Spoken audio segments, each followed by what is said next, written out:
Hey everyone, welcome back to Marketing 100. I'm Kale, your salon and spa business bestie, and I'm joined today, not as always, we got a special guest today by my good friend and our editor here at the Salon Business, Ian Hittry, who's going to talk to us about something that I actually have a stake in as well as a content creator and as somebody who loves video production.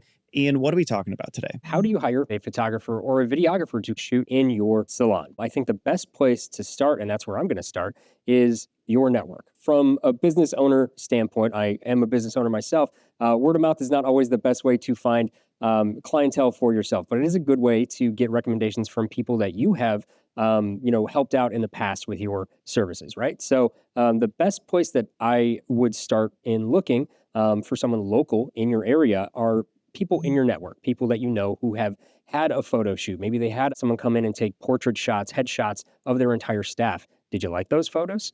Do you like the edits? Do you like the style? Figure out who that person is and reach out. Same thing on the video side. Did you see someone who clearly is posting some higher quality than average shots on their social media, on their website, and so forth? Do you like those? Do you like the style? Reach out, see who they used. Do you have any recommendations? Please shout them out. You're going to get a lot of people saying, hey, my cousin does video. And, I'm someone's cousin and I do video. So I do have some sympathy there. But you're not necessarily going to get the best options when you do it that way. So I would be a little bit more targeted, reach out with intent to people that you know have already been down this path. Obviously, like our businesses, in the salon world thrive off of word of mouth as well. So like finding somebody that's trusted and that has done good work before that you've seen is a good place to start. I know a lot of people are going to watch this and they're going to say like, I'm on Instagram all the time. I see photographers I like on there. Can I find someone on Instagram? Like, is that a valid strategy for somebody? Instagram's great for, pushing out to wider audiences, but it's not necessarily the best geo-targeted way to find someone to work with. There's a lot of great stuff out there. People are posting really impressive stuff all the time, but are they anywhere near you? And if you like their stuff, are you willing to pay the extra premium to fly them out for an on-location shoot? You may be on location for them, right? If you're looking through the Instagram tags, I gotta say, out of almost 15 years of shooting professionally, I've only done like maybe 10 shoots in salons. It's pretty niche. I have been in salons, but it's just not something that in my area, in my market at least, that I or people that I know are doing a lot of. If you're looking for people that are on the production side, producing content that's specifically in a salon, you may have a hard time finding people in your area. You can find people in your area if you're looking at other pieces of their portfolio. You may be able to find people that are doing weddings or brand films, or they're covering corporate events. From a shooting perspective, you kind of do all of your like business stuff during the week, and then you do events on the weekends and some evenings. You're going to find a lot of really talented people that are almost exclusively posting wedding content, because wedding content gets shared like crazy. And then you get eyeballs on your page, on your portfolio. You can find someone on Instagram, but you may have to go digging. What I will say is that, and this is totally anecdotal, I've had people that say, hey, your work's great, or this is really impressive, I like it, or they're like, what are your rates? And then I get ghosted. All right. So the intent on people purchasing services through Instagram is pretty low. The photographers that I know and the videographers that I know, like obviously they post a lot on social media, but that's not necessarily like where they bring in clients. Like they have to have a website, they have to have like a form, or maybe they're using Typeform or something like that. Social media is great for discovering content and discovering photographers. Are you going to be able to book with Instagram or Facebook or whatever? That might be a bit more of a complicated answer. Ask Google. So everyone's going to Google for everything. You're more likely to find bigger companies. That's not necessarily a make or break, but you're more likely to find companies that have had as opposed to a solo owner operator who has a camera or two and some lighting and audio equipment and can get the job done. You're more likely to find bigger production companies of at least a handful of people that have really spent the time on building up their online presence, their SEO. And then you're going to find a lot of the much bigger companies that are, buying ads. They're the sponsored results that come up. These are typically going to be more expensive. It's up to you kind of what you want to spend. If you think it's a big enough production, if you have, I don't know, multiple locations and you want to invest in an online library of photos and videos, then having a team is not necessarily a bad idea. You have a first shooter, a second shooter slash assistant who can maybe take care of some other shots while your first camera person is really in the thick of it running the show. You're going to have production assistants helping with lighting and flash and setting up backdrops and stuff like that. You may have gaffers that are there to just kind of be the hands on set for, in my world, it's a DP, the director of photography on the video side. You're going to have color experts in post production. You're going to have photo retouchers. You're going to have audio engineers on site and in post. So, these bigger productions, they are bigger productions. It's a lot more people It is. Oh yeah, involved. dude. You can have a crew of 10, or you can find places that it's like a 6-person crew and they're local, and they'll send 2 or 3 people out and really just hold your hand, walk you through the day, really take care of you. I do have one word of warning though. I'm not naming names here, but there are some nationwide companies that have a huge, huge online presence. They're going to be some of the first search results in any city in the US. They'll hire out local freelancers. They kind of do the legwork for you of finding people in your area that are shooting. The work that they're putting out does not necessarily match the work that's on the company's site. And it's really a crapshoot as to who you get. You might have a fantastic time with, you lucked out and, their A team was available the day that you booked a shoot. And, they ended up sending out the best talent that they have in their freelance pool. But more likely than not, you're going to get someone who's earlier in their career. They're not bad, they're just inexperienced. And, some things might fall through the cracks, or you might get a video that is not shot in the style that you were expecting based on the portfolio. It's not, again, not necessarily that the work is bad. It's just that there's a disconnect between what you ordered and what you got. My Big Mac has 1 patty and no cheese. That's a great word of warning. And I think that's why word of mouth is so important. Yeah. Like you want to find a small team that's going to work well with you, especially for like, you don't necessarily need 10 people to come in and have a director of photography and do the whole thing. Like if you're just doing like a small shoot at your salon, it really makes sense to have, I think what you touched on there earlier, Ian, which is like a small team that's going to hold your hand and sort of walk you through everything. That really makes all the difference in the world, right? Like you're a salon owner, you're not a video professional. You need somebody to sort of like walk you through that process and help you out with it. And having just a few people to video, to record and shoot a few people in your business might be a better option for you than investing a whole bunch of money in a big company that's going to saddle you up with somebody who's not super experienced. I mean, there's plenty of other platforms out there for professionals. LinkedIn is a big one where, I'm sure there's probably lots of photographers and videographers on there. LinkedIn is honestly a big one. There's 2 approaches here. How invested are you in finding the person that you want versus having that person come to you, right? So if you're invested in finding that person yourself, I would suggest LinkedIn. LinkedIn is great for small businesses in general, and for someone who provides local services like a photographer or a videographer. You can search by city and service area, and you can find, gobs of people just down the line. Click on their profile. They'll have sometimes rates listed directly on their LinkedIn page, or, of course, links to their portfolio. If you like what you see, reach out either on a DM or, depending on how they operate, it may make more sense to, go through the contact page on their website. But if you see something, say something. Be like, hey, I love your work. Here's generally what I'm looking for. It's hard to tell exactly what the workload is going to be. So you may need to get on a call to just at least discuss rough details, and they can give you a ballpark estimate. The other half of that would be, do you want people to come to you? You and John have talked about this a bunch. You can find people on Upwork and post the job. Say, hey, here's what I'm looking for. Here are the dates. Can I get some quotes back? And then the people that respond are, of course, going to be in your area. You may get some outliers that are like, have camera, will travel, and try to sell you on like, hey, I'm willing to come out for X amount of extra dollars, right? And that's really up to you.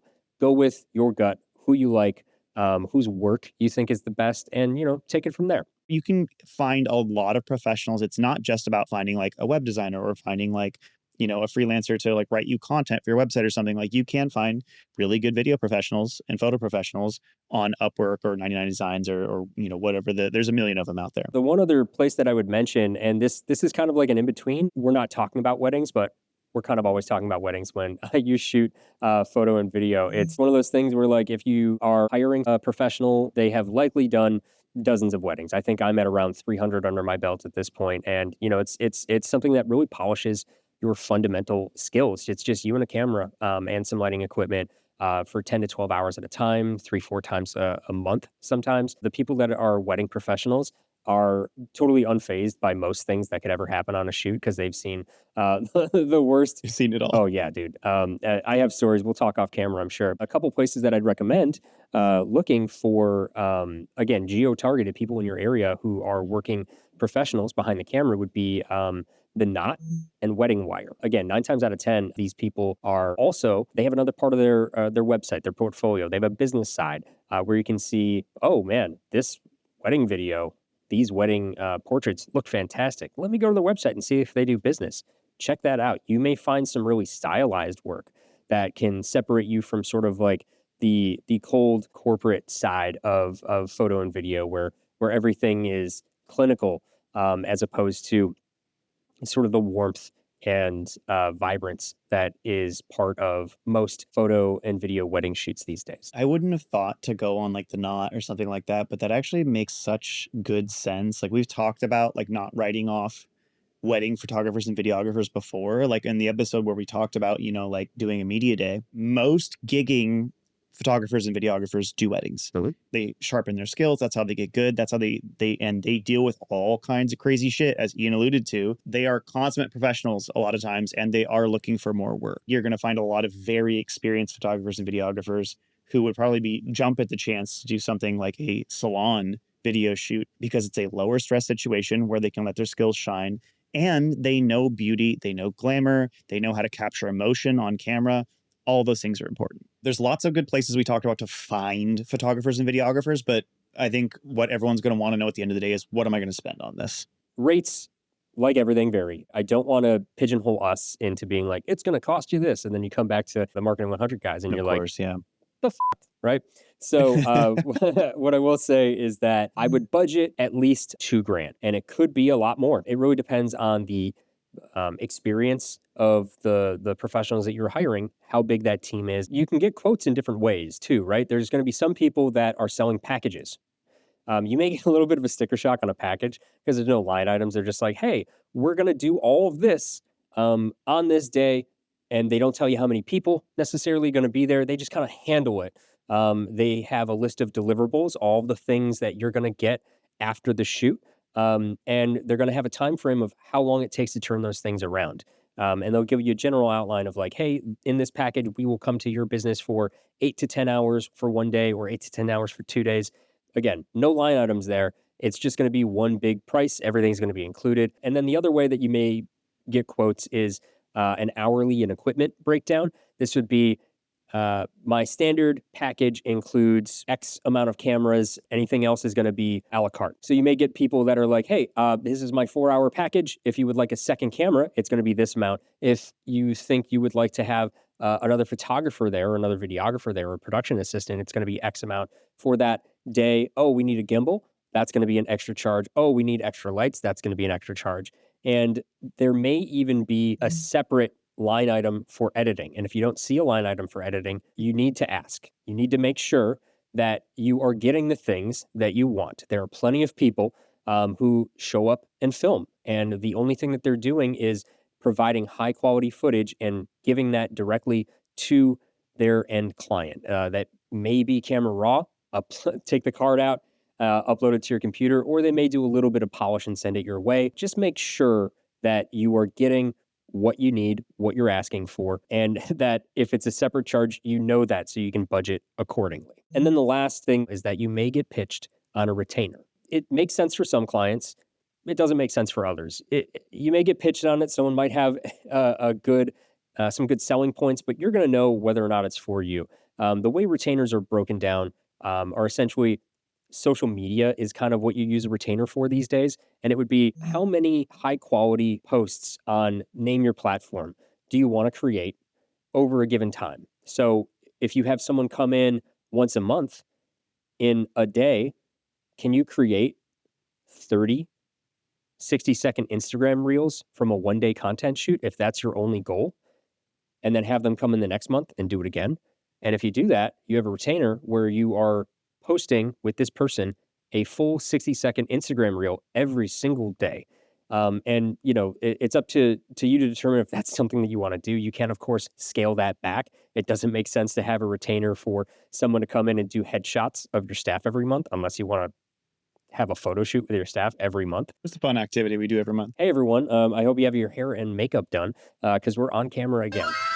I would probably try to pull it back if someone pitches you on a retainer and go, all right, well, I want to do 2 to 3 high quality posts. That can be before and after photos. That can be, maybe educational content. It can be, more of a personality thing. If you have sort of what we're doing, you don't need to run a podcast, but if you want to do like a once a week direct to camera thing, you can have a day where you record all of those talking head sessions in one sitting, and then you have a month or 2 months worth of content. And then you can have them come back when you're running dry or when you're ready to record again. And you can bank these things. We all have people online that we follow where you can tell they banked it. We bank stuff too. That's just the nature of the game. All right. It's about having consistency in putting out content so that you have eyes and ears on you. You're getting that attention. You're staying top of mind. And if hiring someone to take that off your plate and kind of do it for you at a high level makes sense, then definitely consider hiring a photo or video professional on a retainer basis. Yeah, I think for a lot of businesses, they might like look at that immediately and say, like, why would I ever want to do more than one session or that kind of thing? Part of that is about establishing a relationship and like building a relationship. Like if you find somebody you like and you want to work with them in the future, it may financially make sense for you if you have content goals to do that. For a lot of businesses, maybe that's not the case. Maybe you just need a one-off shoot and you need to create some content. Maybe it's a refresh for your website or your social media.